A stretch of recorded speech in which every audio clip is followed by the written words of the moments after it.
Joe.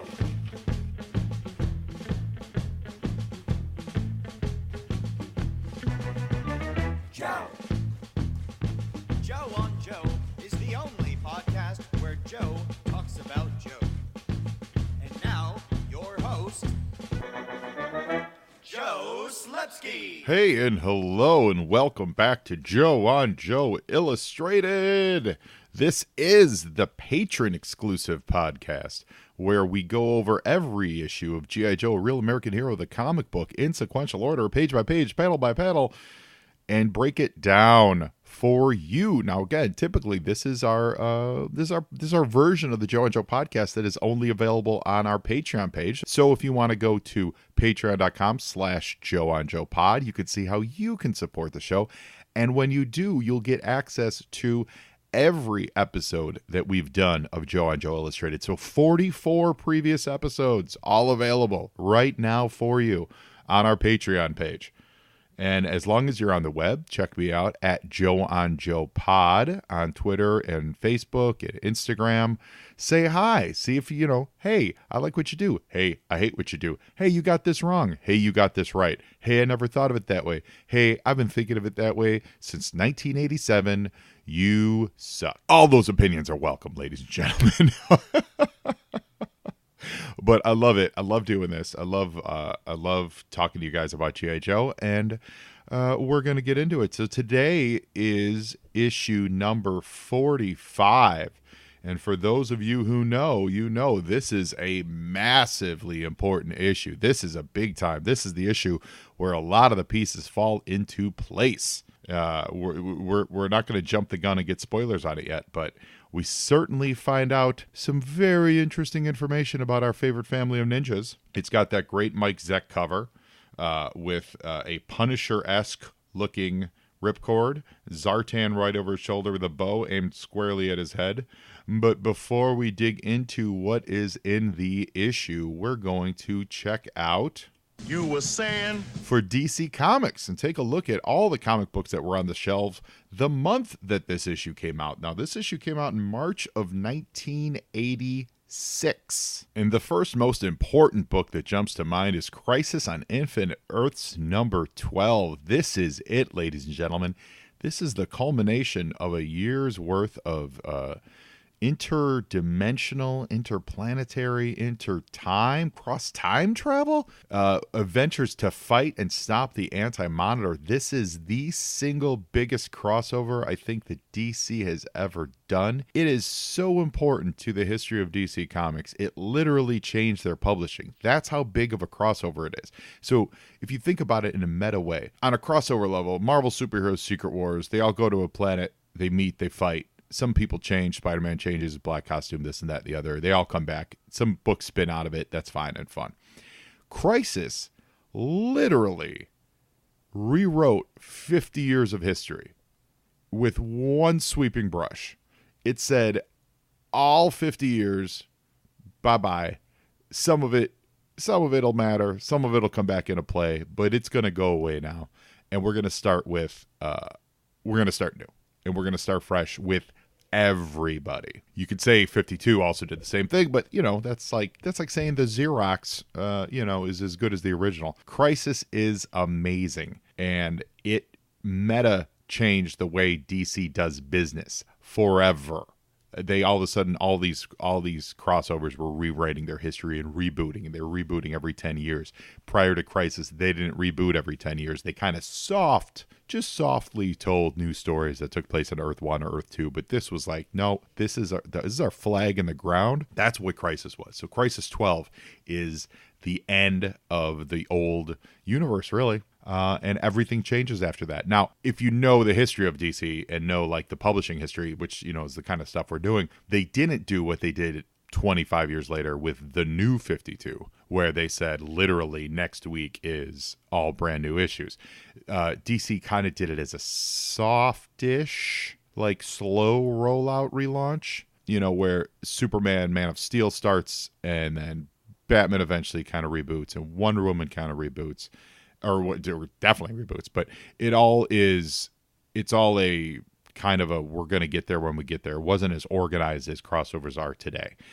But when they did reboot, it shook everything to the core. I mean, it changed the foundations. The foundations being Superman's origin, Wonder Woman's origin. Batman's origin pretty much stayed the same, but for a long time, they ignored a lot of his first 50 years worth of adventures. The fact that obviously they killed the Flash, and then the new Flash picks up later, it means that the original Flash Silver Age adventures were canon, but it brings all them forward, to the modern era and stuff like that. So obviously they screwed up with Hawkman, and they broke that a little bit. And by saying there's no Superboy, it kind of breaks the Legion, that really the Legion had a hard time recovering for quite a while. There's some things that fell between the cracks, we'll say. But as far as like the first thing to do it, Crisis is huge, and I love it. I love the story. Might be Perez's greatest feat of all time. I think he's had some better. We're talking about George Perez, of course. I think he's gotten better as a penciler, and storyteller and things like that over the years. But as far as just denseness and ability to work in a bajillion characters, which is one of his trademarks, Crisis is. I don't think he'll ever top it, and it's really funny to me. So now let's look at some other titles that were on the shelf that same month, and in a month where literally your line of publishing, the universe that your characters exist in, is both ending and being rewritten and revamped and all that stuff. In that same month, there is zero coordination. Now, I mean, there's some crossovers. Green Lantern had a Crisis crossover in Green Lantern 198. Infinity Inc. had a Crisis crossover in Infinity Inc. 24. Or Swamp Thing crossed over in Swamp Thing 45. All-Star Squadron 55. Batman, no crossover. Action Comics, not an advertised crossover. Firestorm, no crossover. Justice League, not a Crisis crossover. Like, these are large, huge, massive titles at the time, and they weren't acknowledging, at least on the cover, at least as far as sales go, they weren't acknowledging the Galaxy rewrite that was happening. It's so funny because nowadays everything would be a crossover. It'd be all coordinated printing schedules and on sale dates and things like that. New Teen Titans, probably their biggest, or if not, there's like second or third biggest title at the time. They're still dealing with coming back from their adventure with the Omega Men and New Teen Titans number 18. It's just interesting, the evolution of this stuff. I love seeing it. Superman, on his own title, and I know we're getting very close to the Alan Moore story, his own title, The Month of Crisis 12, is he's playing John Carter, Warlord of Mars, in Superman 417. Now, having said that, it's a pretty cool cover. It's an Eduardo Barreto cover, and we've talked before about how much I love Eduardo Barreto's art, and it's pretty great. And Superman's riding some giant alien beasts a la John Carter, Warrior of Mars, and that's the gag on the cover. It's so funny. It's Crisis 12, and Superman's off just riding some beast on a random adventure. Now, V, issue 14, this is V as in V, the TV show. You guys, I love me some V, and this is a great cover. It is by Jerry Bingham, one of the full-on lizard V aliens, like pointing his laser pistol at you through the crook of the V in the title of the comic book. So it's cool. It's a cool, meta, fun cover. I like it quite a bit. One quick note, it's interesting. I never knew, because I don't think I ever thought to look, that the previous month, so I guess when issue 44 was on the stand, so February of 86 over at DC, was Dark Knight Returns #1. You always think of a miniseries being month on month. Issue 2 was not on the stand, so it was not a monthly publication. I'm curious. I don't want to look ahead, actually. I'm curious to see what the publication history is for Frank Miller's seminal work, Dark Knight Returns. And now we move on to Marvel Comics. You were saying? Joe and Joe listeners know that I love comic books, G.I. Joe, pop culture, and my wife and dogs are pretty great too. I also love learning how people get to where they're at and where they're going. All of that comes together over at the Dreamer Comics podcast, except for my family stuff. That'd be really weird. Omar Spahi interviews someone from the comic industry every episode, and they break down the journey that creator took to get from reading comics to creating them. Comic luminaries like Jim Valentino, Ross Ritchie, Kyle Higgins, and so many more can be found at DreamerComicsPodcast.com or find them anywhere you get your podcasts. Everyone has a dream. Learn how to make yours a reality. First issue catches my eye, Daredevil 228, of course. Again, speaking of Frank Miller, the Born Again story continues apace. I just caught up with this season's of Daredevil on Netflix, And I think they do a pretty good job of translating Born Again and also kind of giving a fresh take on it. They don't really follow it exactly, certainly not note for note. The Netflix Daredevil is kind of a filtered version of the Born Again storyline, but they capture all the emotions of it pretty well. It was entertaining. I think it was a good season overall of Daredevil. And Daredevil 228 is part of the seminal Born Again story. If you've never read Born Again, you do yourself a favor and get it. It's funny. I used to keep a copy of like all 5 or 6 issues of this in my car because I just never knew. When I was in high school, I'd be driving around, but like, I feel like reading Born Again. It's pretty great. Like, I love it. Mazzucchelli's art is phenomenal. But every once in a while, he does a comic book, and it is absolutely worth noting when he does, because he is a master of the form. His publishing schedule reminds me a bit of Steranko, where Steranko would come in, do some massively amazing stuff, and then, disappear off the comic book scene, still be around doing stuff and, certainly plying his trade, but not really doing, monthly comic grinds. I'm talking about Steranko back in the day. Daredevil 228 is on the stands. And right next to it, Dazzler 42. This is the final issue of Dazzler with an amazing Bill Sienkiewicz cover. Absolutely awesome. You've got Beast looming over the downed form of Dazzler, and the dude's holding her. I forget his name, but he's like a bounty hunter or something like that. It's pretty great. I liked that Dazzler had her own series. I think it was just an odd choice for kind of a side character, but I love that Marvel took the shot and they gave her 3.5 years, almost 4 years worth of adventures. That's pretty awesome for a disco mutant like Laser Queen. That's exactly what she was, and they found a way to give her 3.5 years worth of comic books. So pretty dynamite. And of seeing Bill Sienkiewicz render the bestial Beast is always a treat. Just absolutely gorgeous. Also this month of import to note for G.I. Joe fans, and one we'll cover on a separate issue of Joe on Joe Illustrated, is G.I. Joe Yearbook number 2.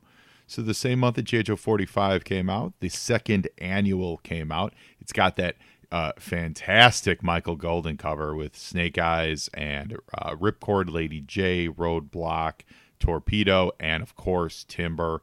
They're looking fierce, and they're all like grouped up together, firing at Cobra for attacking from all angles. It's really, really a great cover, a fun book.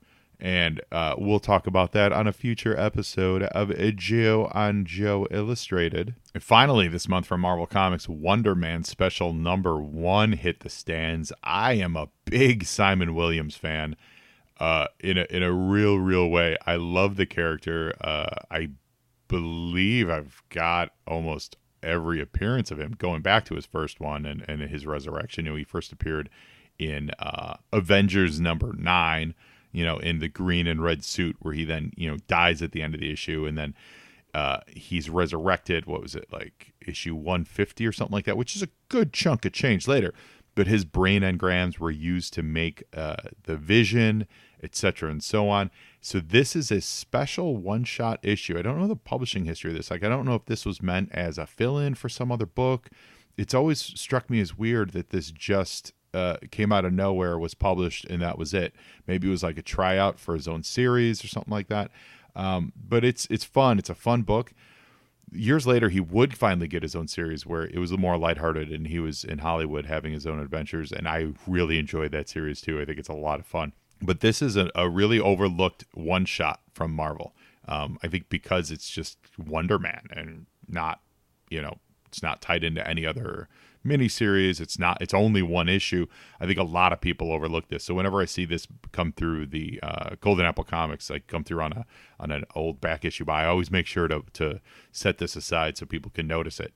And it'll get in the right hand. Someone who loves and appreciates Simon Williams like I do. And that's it for Marvel Comics.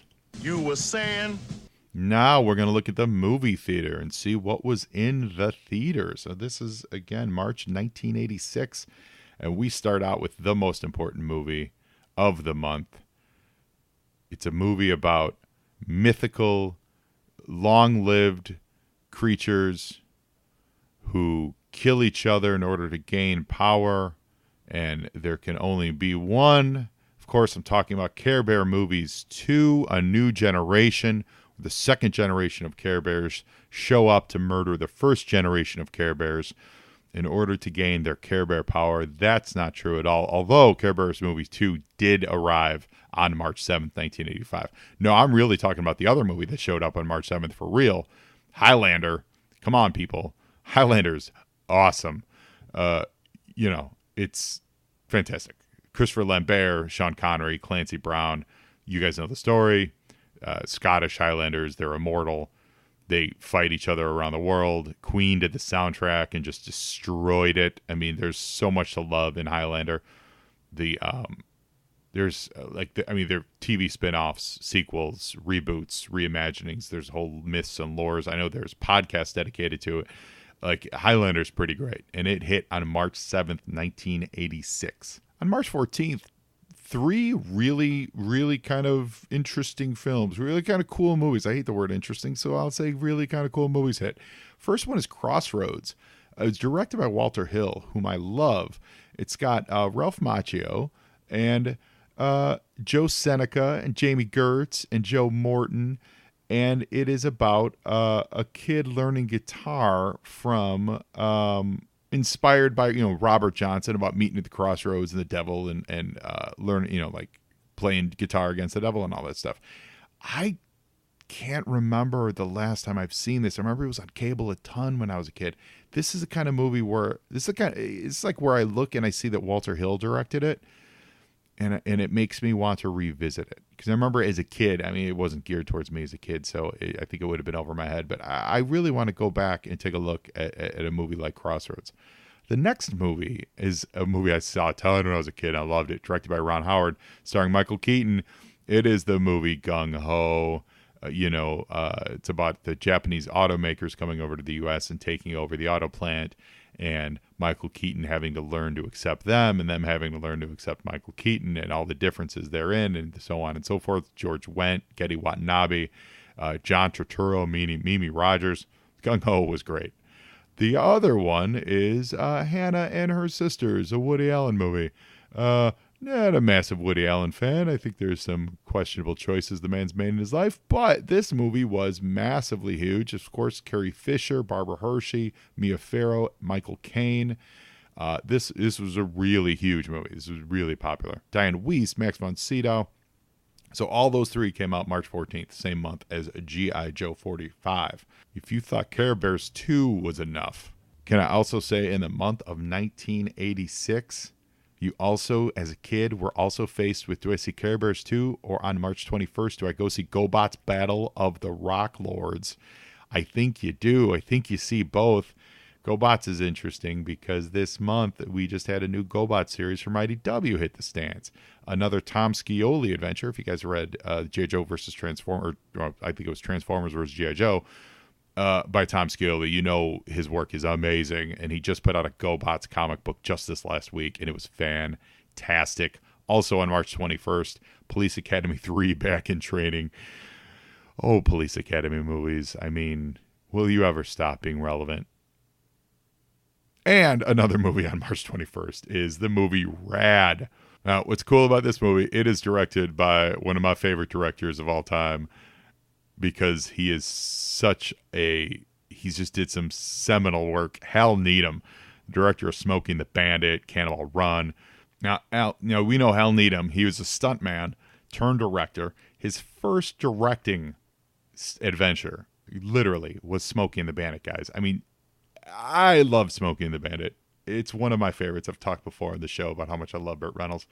And Smokey and the Bandit was Hal Needham's first movie. He then did Hooper, which is really pretty good flick. Smokey 2.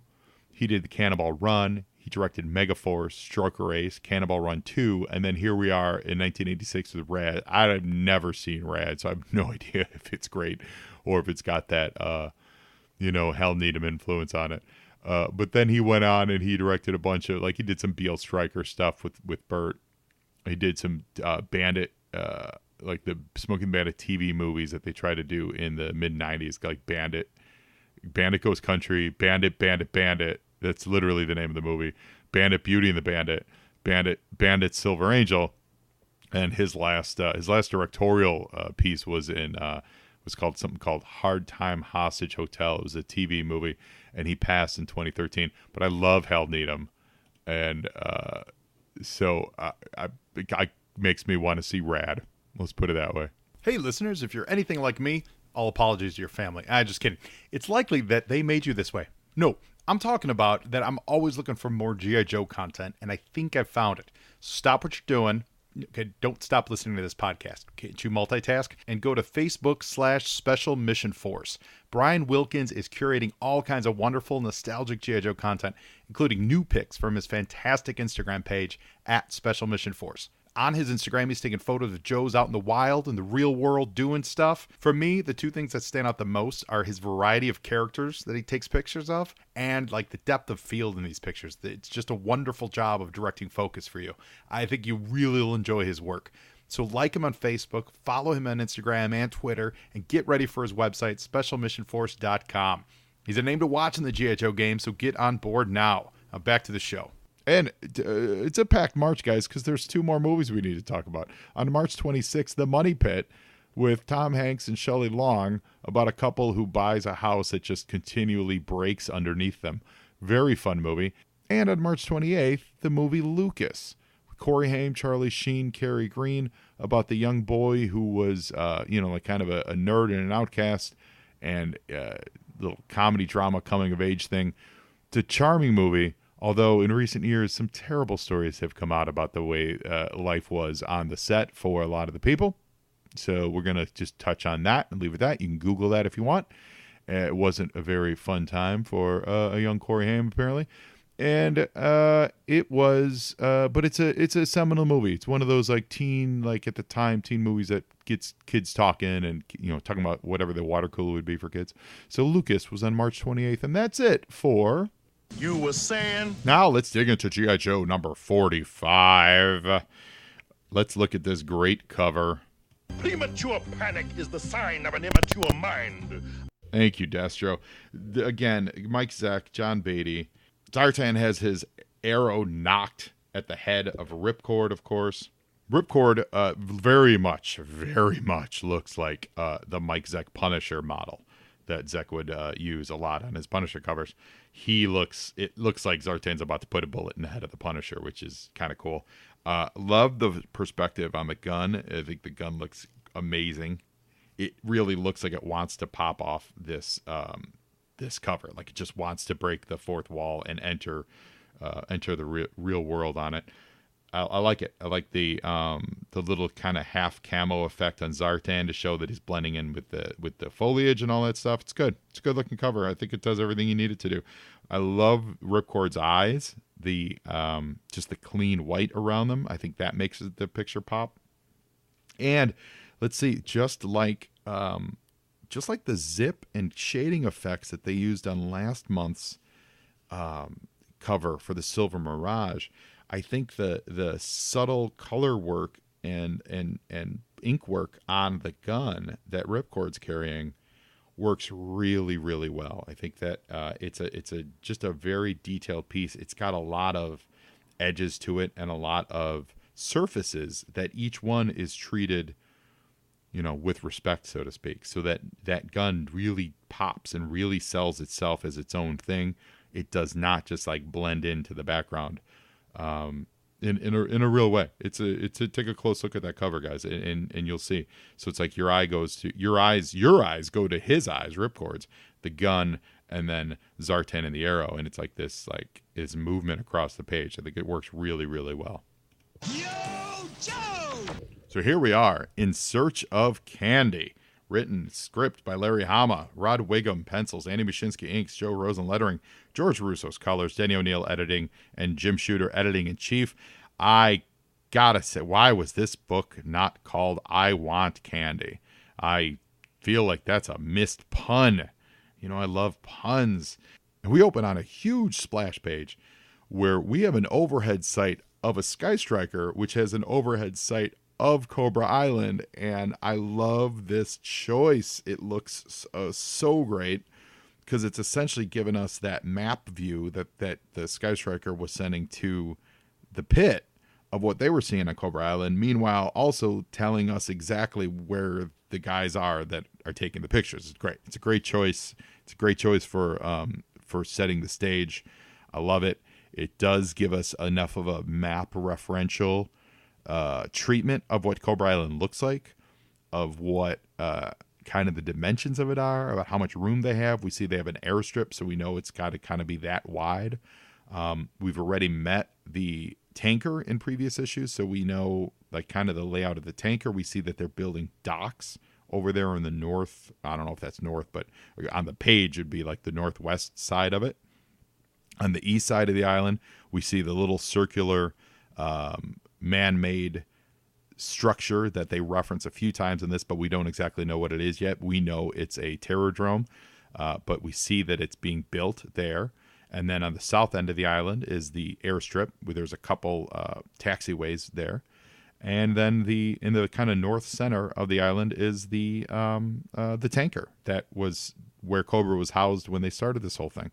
So it gives us a really, really, really good idea of the layout of it. Now I'm looking at the island itself. It doesn't look like it's made to, like they do like a King Kong skull island, and it looks like a skull, like that kind of a thing. I don't think they were playing around with that here. It just looks like this. It's kind of got a tail, a little bit like a manta ray, I guess, but I don't think they were going for that. So it's just this like amoeba-ish looking blob of land with a wispy tail going off to the northwest side of it. Yo, Joe! In this page, we get some good narrative heavy lifting, so to speak. So it's Ace and Ripcord. Ace is flying the Sky Striker, of course, and Ripcord is operating the camera. Now he does seem suited to be backup in a jet, because he is literally their airborne, their parachute guy, their halo guy. But later on in the comic, it would come into question whether or not he's the right guy for this job. But he is the right guy to give us this narrative heavy lifting about, possibly be bothered by me. My girlfriend Candy gets kidnapped by a dreadnought. Candy's father turns out to be the Cobra Crimson Guardsman who masterminded the creation of Cobra Island. And Candy herself may or may not be a Cobra agent. I'm having a great time. What Ripcord doesn't know is that 2 issues earlier, Candy was blown up by a missile. She was in a car with a drunk driver and Billy, Cobra Commander's son. And when Scrap Iron decided, for really sadistic reasons, to blow their car up, if you guys don't remember this, it was 2 issues ago. I was just talking about this with a friend of the show, Jeremiah Stafford, at Golden Apple over the weekend. And it has stayed with me how hauntingly sinister Scrap Iron was in that chase. One, they were chasing Softmaster without really knowing who Softmaster was. They just knew that he was a dude that was evading police. Okay, fine, I get it. You see someone run away from police, your police, they're your police, so they're Cobra police, they're bad dudes. So you assume he's an enemy, so you want to stop him. Great, I get that. But when he climbs that tower and he shot that missile, and Softmaster jumped in front of the missile, sacrificing himself.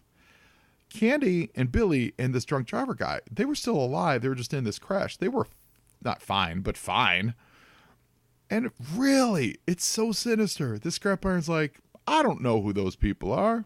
I climbed this pole. I got an extra missile. I might as well use it. And that's when he killed Candy. It is the height of evil. I don't know that there's been another Cobra do that much type of like random civilian evil in any comic book so far, in a real way. And almost every issue, Cobra's done bad stuff, but it's always pointed towards G.I. Joe, or it's pointed towards like global domination. That was sociopathic levels of, I'm going to murder strangers who happen to be in a car accident.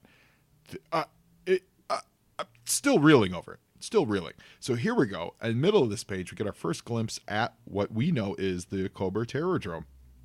And as usual, Zartan is the like voice of reason. He's like, if Zartan cared about the ideology of Cobra, which I don't believe that he does, I really don't, he would be a force to be reckoned with, because he's the one that's always bringing in the kind of common sense, or the angel or devil, whatever you want to call it, on the shoulder of random Cobra people. In this case, it's Candy's dad, Professor Appel, and he's talking about like shooting down this airplane because they see that the Sky Striker's flying overhead, and he's like, let's just shoot it down. And it's Zartan's who says, what if that, quote, Sky Striker turned out to be a civilian airliner? How long would our tenuous sovereignty last after that? Wait, act when the threat is real. Don't respond to paranoia. And Zartan has had more than one of those moments over the last issue since he's been around, where he's really is the voice of reason in Cobra. Yo, Joe! And now we're back in DC, and we're going to check in with it's Hawk visiting with General Austin, who, remember, had a heart attack a few issues back. And this is it's an important piece of this issue, and it's doing a lot of putting pieces in place for the readers, like kind of reminding us that what is Cobra Island? It's a sovereign nation. That they really shouldn't be flying overhead taking pictures. They're doing that. They're doing this. This actual page is the setup for the punchline of a page that pops in later, because this is all the cover story that Hawk is feeding General Austin. No, we're just kind of checking the scene out. We just got a couple of guys flying overhead. That's all we're doing. Yo, Joe! Meanwhile, at the chaplain's motor pool, we get our very first glimpse in the comic of Snake Eyes' greatest look of all time. His V2 action figure look makes its debut here on this page for the first time. He's got the slitted visor. He's got the bandolier with the grenades on it. He's got all the wrappings on the arm and the leg and all that stuff. Like, this is Snake Eyes' best look. I'll hear no argument against it otherwise. This is the best ever Snake Eyes has ever looked. Now, if you recall, though, a couple issues ago, if you guys are Patreon listeners, I think it was just 2 issues ago, we realized that Snake Eyes' first appearance in this suit was not in this issue. It was actually in an issue of Marvel Age. He's on the cover of it, where it was Marvel Age introducing the new Joes, and there was Snake Eyes in this outfit. Prior to that, on the cover of a couple issues ago, there's a picture of Snake Eyes with, I believe he's next to Roadblock and a couple other Joes, and they're all shooting. It's the Battle of Cobra Island. They're all, they're to establish the Cobra Island. They're all firing their machine guns, and Snake Eyes is in a mask that looks like this, but it's not really, and his suit is not really this suit. It's his old suit with kind of the slotted mask drawn on it, but it's not even the full slotted mask. It's kind of like a slotted goggle look, so that technically doesn't count. This is his first appearance in the comic, but it is not his first appearance in comics in that sweet, sweet suit. That would be Marvel Age, and I think it was like 34 or 43 or something like that.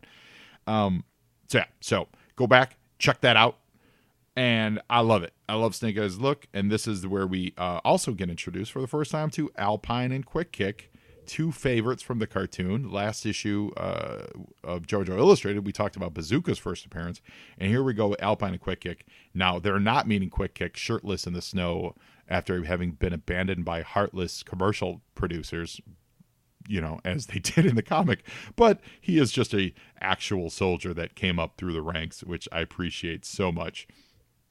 And I like it. I like the personality they give him.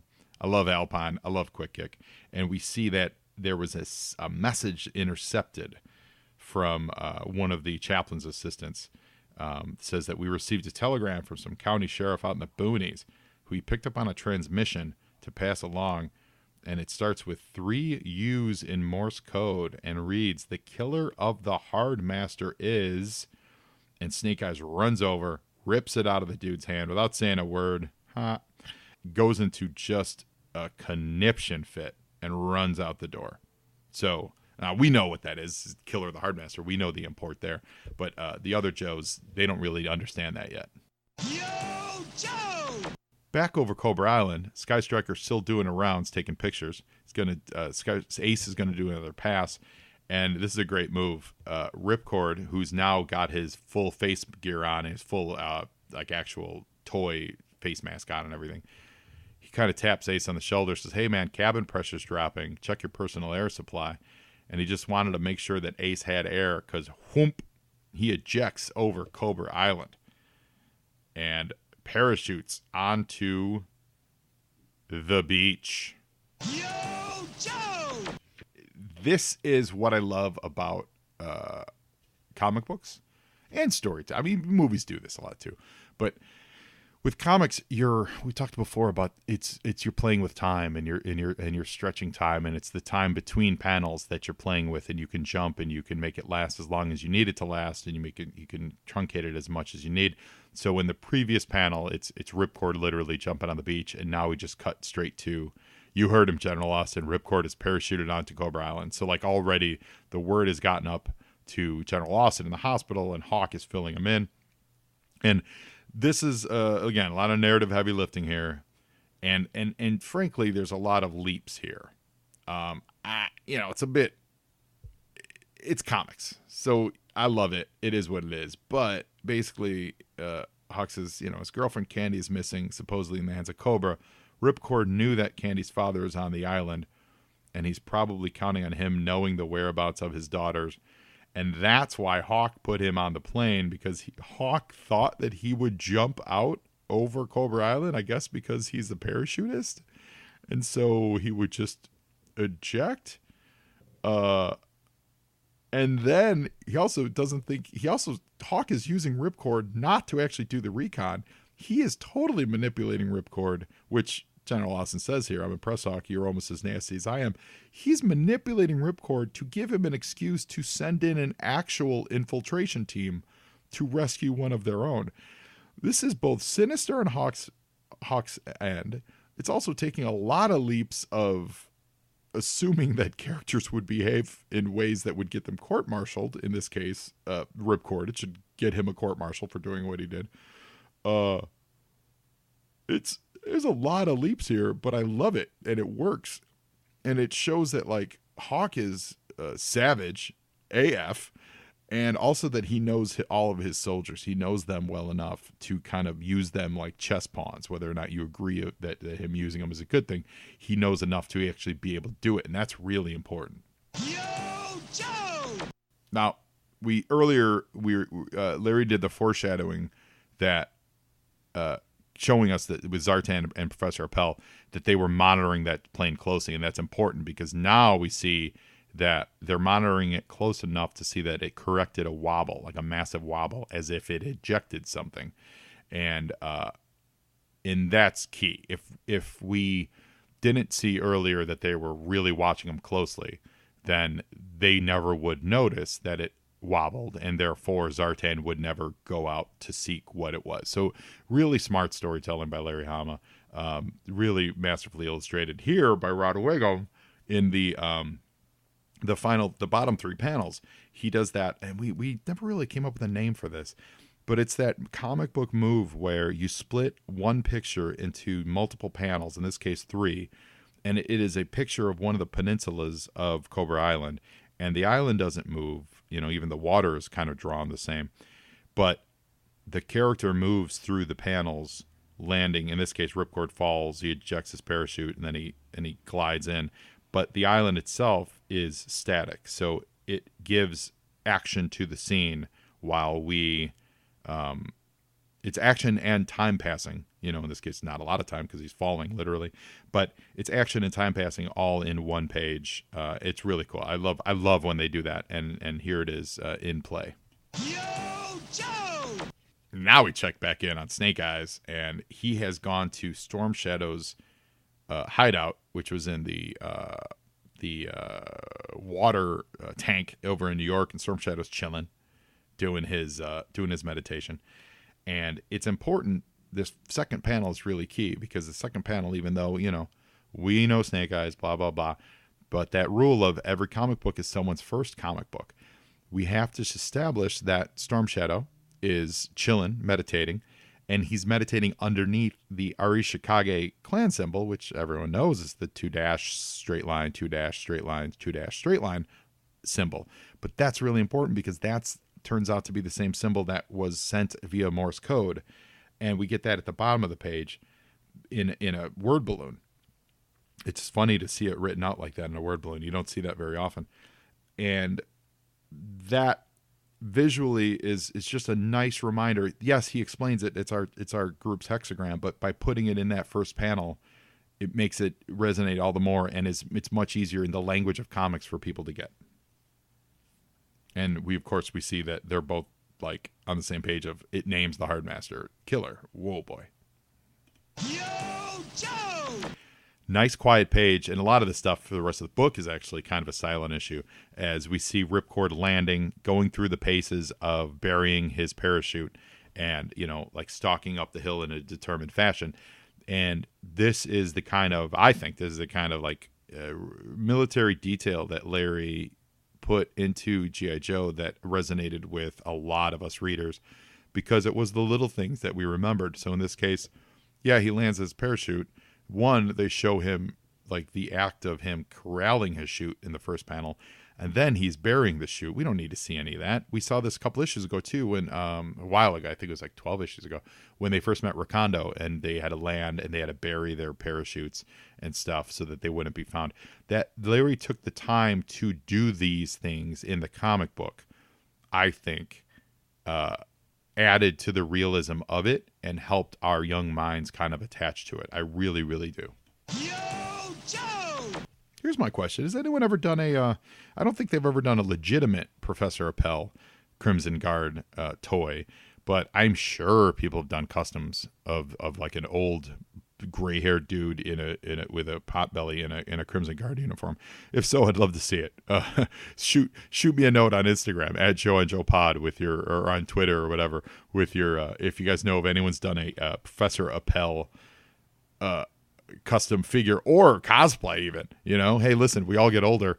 I'm bald, so I wouldn't worry. I'd have to get a wig, but as we get older, little pot bellied, let's all put on a Crimson Guard uniform and just go as Professor Appel.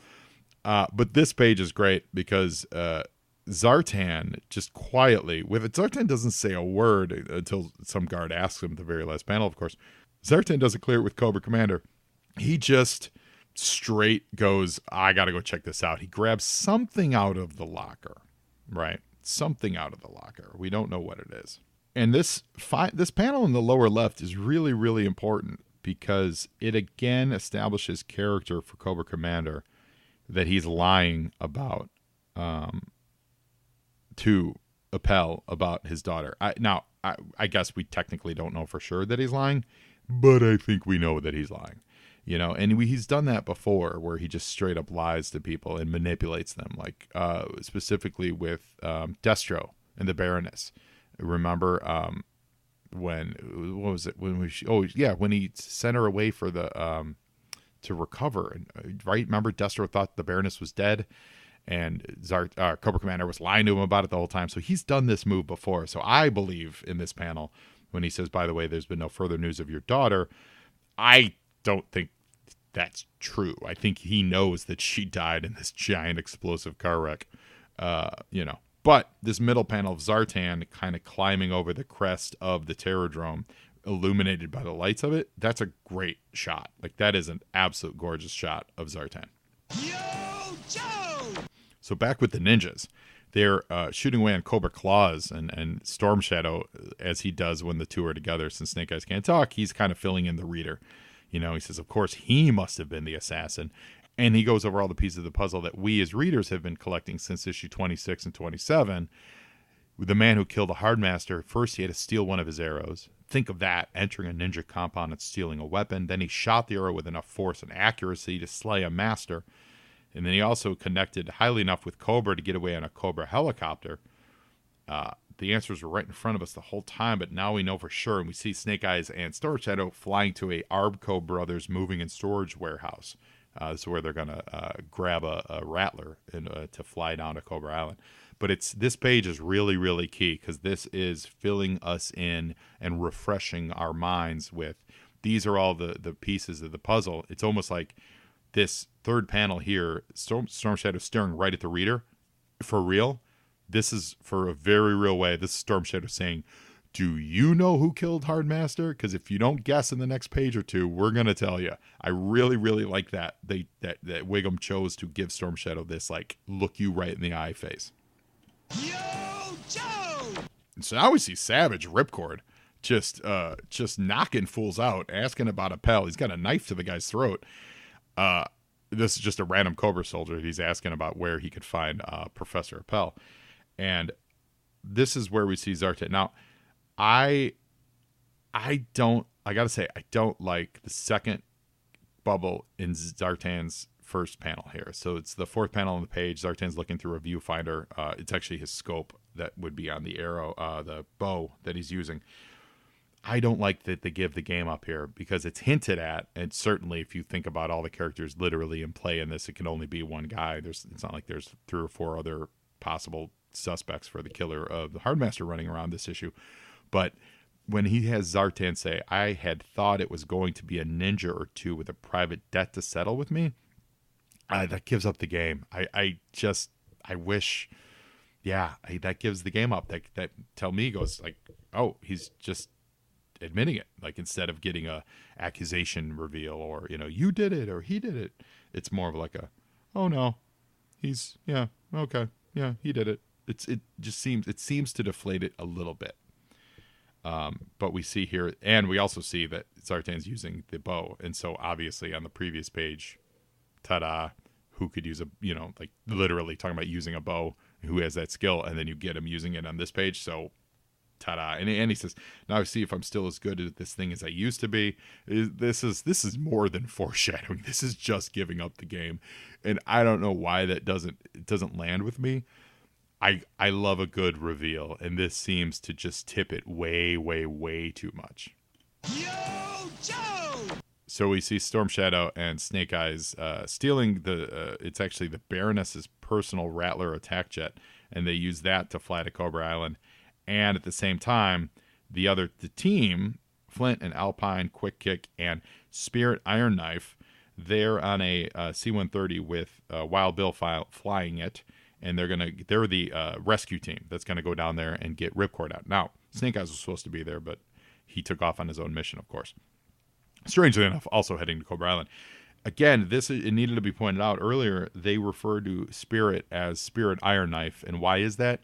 Because Will Eisner's Spirit was already a cartoon character, comic book character rather, and they couldn't just call him Spirit. So they had to call him Spirit Iron Knife. So you saw some evidence of that in this issue. And I love Spirit, you know that. Yo, Joe! So now, as Ripcord is just straight up serial killer threatening a rando soldier who probably absolutely knows nothing about what he's talking about, an arrow flies through and probably kills the soldier. I mean, it goes through the soldier's, I guess it doesn't have to kill him, but it goes through the soldier's upper right shoulder area, like maybe punctured a lung possibly, through him, and then through Ripcord's arm. So this shows a sincere strength on that bow. Like that arrow was not fired daintily. That really went through a lot, which also gives evidence that Zartan was the kind of guy who could pull off that shot, like through walls and through the Hardmaster and then stuck into a piece of wood. And we get even more foreshadowing here in the final corner where Zartan says, it's too bad I ditched that sound amplification gear after that special assignment. Now that fills in more pieces for us, basically the special assignment being the murder of the Hardmaster, and the sound amplification gear being him being able to hear the heartbeat of his victim. And because remember, the Hardmaster was impersonating Snake Eyes' heartbeat. Now that gets you thinking, well, why was he sent to murder Snake Eyes at the time when Snake Eyes was just a soldier back in Vietnam? Yo, Joe! Now, here we got a quick jaunt back to the hospital. And General Ironbutt Austin, he's on the phone with President Reagan and the Joint Chiefs, and he's recommending implementation of the Alpha Plan, where he gets, basically, he gives General Hawk his final star and promotes him to Brigadier General and makes him Commander-in-Chief of the G.I. Joe team. This is a huge moment for General Hawk. I love it. I love Hawk. I love this moment. It almost makes me think that Austin was waiting to see if Hawk had the sinister side to him. And I mean this really. If Hawk had like that killer edge to run the team that he needed. And as soon as he saw that he does have that killer edge, then he's like, okay, you can run the Joe team now. I'm convinced. You just sent one of your guys to possible doom and without blinking. So here you go. Here's your star. Yo, Joe! And now in this page, it's Storm Shadow and Snake Eyes flying over to Cobra Island. And this is full confirmation. And Storm Shadow putting all the pieces together. They assumed the Hardmaster had to be someone with ninja skills. He had to have the ear that sees. But they also had to be capable of pulling a very hard bow, one capable of piercing a wall. The Hardmaster and the practice pull in one shot. It never occurred to them that these feats could be accomplished through technology. And you see the visualization of it is a guy dressed in a ninja outfit with sound amplification gear, a huge compound bow, and capable of changing his appearance. And it is, of course, Zartan. It had to be Zartan. You have the Softmaster's confirmation. It all makes sense. Does it make sense? Does it? Did we know Zartan at the time? And his only defense up till now was secrecy, but now that I know, nothing will stop me from taking my revenge. Storm Shadow is a man possessed. I love it. This is a great page. Yo, Joe! And Zartan and Ripcord are in a fight. They're in a showdown, an arrow versus rifle fight, and they're yelling at each other across the field. That's pretty cool. Zartan connects with one arrow. Ripcord also connects with a shot. It goes through Zartan's thigh. This is all important where everyone gets hit here, guys. So he connects through Zartan's thigh, and Zartan's arrow kind of bounces off Ripcord's head. So it bings him in the head and hurts him. Very smart penciling here, where you set up the top panel, establishing the locations of everyone. Then you do close-ups on one and close-ups on the other, close-ups on the one again, and then close-up on the other. But when you do, you angle the people so that they're essentially facing each other on the page, even though the camera is the one that's doing the moving. So Zartan's kind of, on the left side, kind of looking right, and Ripcord's on the right side looking left, and both panels do that, alternate. So that's classic storytelling. It's really, really well done at play on this page. Yo, Joe! Remember, so much about this stuff is visualizing a page for the reader, and it's techniques like that make it very, very easy for the reader to enjoy and understand what's happening. So in the third panel, Zartan gets hit. His bow gets broken, so that stops this archery game of cat and mouse that they're playing. But also he gets clipped in the left shoulder, and that's important. It's also important to note that apparently Ripcord, he is a marksman, for real. I love that he knows that his scope is off low into the left, so he corrects that by sight, and he was absolutely aiming for Zartan's heart and would have hit it had not the bow gotten in the way.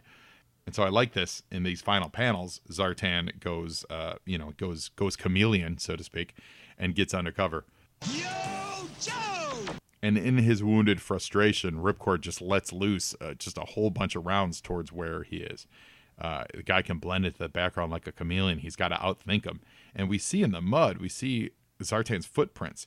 And this is getting like Predator style, guys. This is getting it's like Zartan's the Predator and Ripcord is now Dutch from the Predator. And guys, this came out in March of 1986. The Predator movie, Predator, came out in 1987. This is the same move they use in Predator. Is there a chance that the creators of Predator read this comic book and thought, that's a cool way, because this is the same resolution that Dutch has in Predator? I think I always thought Predator came first, but oh no, G.I. Joe 45 came before Predator, and Zartan being chameleoned just like the Predator was, and Ripcord digging into the mud just like Dutch did. That's the end of the movie Predator. This is fantastic. Yo, Joe! To quote a line, Arnold Schwarzenegger gonna sue somebody. Now, we don't get the resolution of that fight, but the morning sun comes up, and we see that the Rattler that Storm Shadow and Snake Eyes had stolen, it is making its way towards Cobra Island, and Appel and Cobra Commander, who apparently have nothing to do but run the security tower. That's really all Cobra Commander's doing. And Appel, they're just hanging out in the tower, like the air control tower, and they give this plane permission to land. And so now what I love here is it's setting up the pieces, which is something that Larry did absolutely masterfully throughout this whole run. He juggled multiple storylines and would bring them to a head in a really great way. And that's what's happening here. There's 3 storylines. There was the Hawk, there was the Ripcords, there was the Snake Eyes and Storm Shadow Hardmaster stuff, and then there was the Ripcord Island stuff, and also this kind of like D plot a little bit of the guys going to rescue Ripcord, although that's a part of the Ripcord plot. And he really just did a great job of juggling them, and he treated it like page by page by page. Do a page for this, do a page for that. He never really, his style was not that to cross-pollinate the pages. Every page typically had its own dedicated set of subplots. So like Snake Eyes Storm Shadow to get a full page. You need to understand this is a separate group of people having an adventure, but then they all kind of come together at the end. And that's what's happening here. Yo, Joe! So now we see the escape team. They use the raft with a parachute to kind of jump into the ocean as the C-130 flies over. So the C-130, that while Bill's flying, never lands, doesn't do anything. They just literally evac off the back ramp. And, they hope that Ripcord is still in one piece. Yo, Joe! And in one of the greatest final pages of any G.I. Joe comic ever, and I mean this sincerely, this is just a great page, it's not a reveal, I guess. It's a setup for a reveal. It's a mystery. It is awesome. And what's cool about this is in one issue where Larry solves, quote unquote, solves the mystery of the Hardmaster, he also gives us another mystery to ponder for next issue to keep us coming back, because we see a guy crawl out of the mud and he raises his hand in triumph, and he says, and the way he speaks is, "Hi, he thought he had the jump on me, but in the end, it was my will and strength that won out. Now I have the perfect opportunity. I can take over this one's identity and infiltrate his headquarters. They'll never know I'm not one of them." And he looks like Ripcord, and it appears to be Ripcord. And there's no reason to think that this isn't Ripcord who beat Zartan that's going to infiltrate Zartan's headquarters. But it's also could be Zartan, who's dressed as Ripcord, who is now going to infiltrate G.I. Joe headquarters. We honestly do not know, and it is left up to be ambiguous. There is one major clue on this page, readers, and if you know what it is, speak now or forever hold your peace. He has a bullet wound in his left shoulder in the final panel. That is the only clue that this is actually Zartan dressed as Ripcord. Their bullet wound that we got in a couple pages back when the bullet broke his bow and went through his shoulder. It is still showing through his camouflage here, his illusion. Now, it looks like it's rainwater, but you can clearly see if you look closely that it is an actual bullet wound, and Ripcord was not shot in the shoulder. So that's the only clue. So like eagle-eyed readers could look at that and go, "Oh no, that's Zartan." But on surface, you're like, "Oh no, Ripcord won. He's going to infiltrate. It's going to be great." I love it. Guys, this is such a fabulous issue. Such a huge, massive issue. Thank you. Thank you for coming along for the ride. I appreciate it so much. If you guys make sure you go to patreon.com/Joe and Joe Pod. Follow me, Joe and Joe Pod, on Instagram. Check out our sponsors. And, now you Joe, and Joeing is half the battle.